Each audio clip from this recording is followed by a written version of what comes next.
Hey, welcome back. I am Jaron. Let's check out the chord pads in Cubase 15. First, we'll need to get a keyboard sound loaded up. Let's go with an electric piano sound.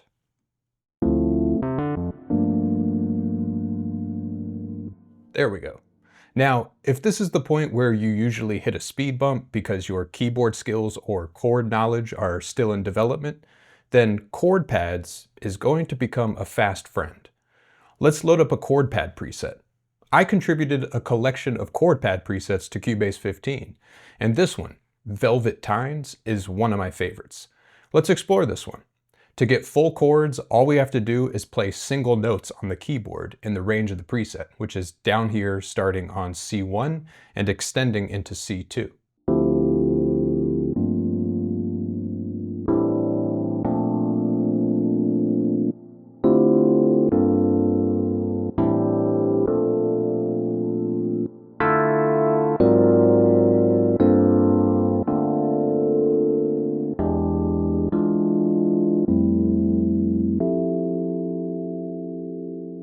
We've got a bunch of great colors here that all smoothly lead into one another. You can play them in sequence or scramble them up.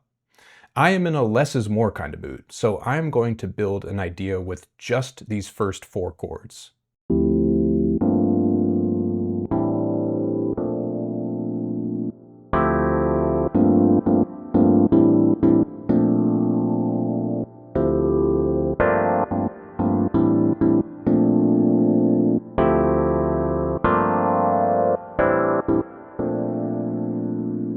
But before we lock the chords in, let's create a drum groove. We are saving so much brain power because the chord pads are giving us all of the harmony.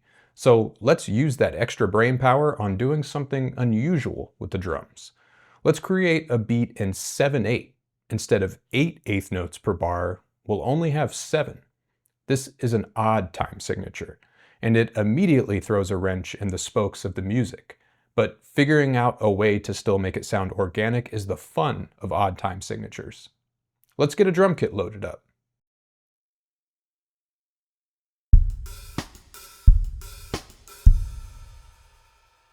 Let's go with this. Here is something that I have found to be a musical way to treat odd time signature drums. We'll alternate closed and open hi-hats, 2 16th notes on closed hi-hats and then an eighth note on open hi-hat.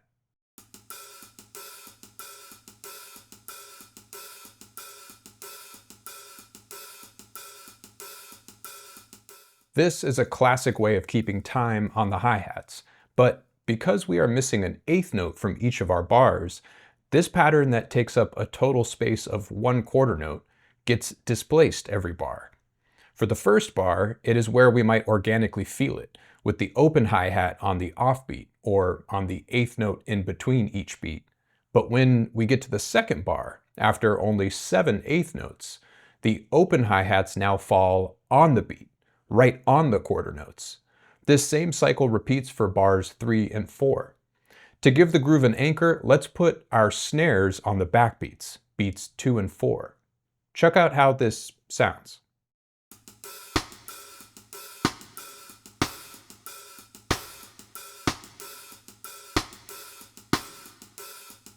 A bit weird, but interesting. Now let's create a kick pattern. If we put a kick on beats 1 and 3 in the most default position, you can really hear the awkwardness of the odd time signature.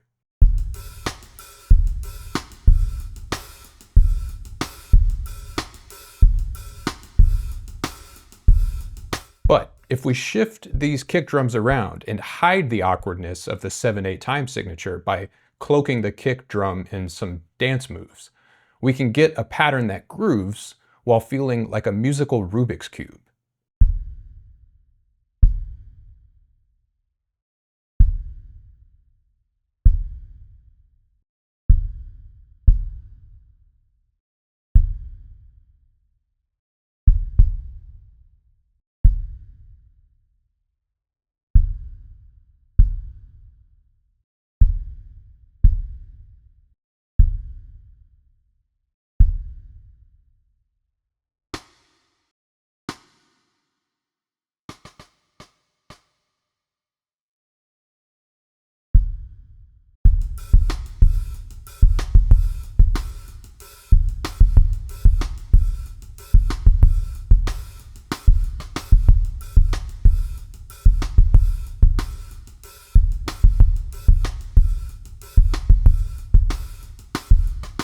When you are not juggling all of the notes of the chords and instead are triggering these big chords with one finger, it allows your brain to disengage from the multi-finger chord realm and tap into the purely rhythmic realm.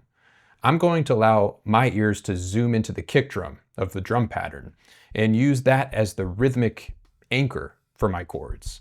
I want my chords to be synchronized with the kick drum.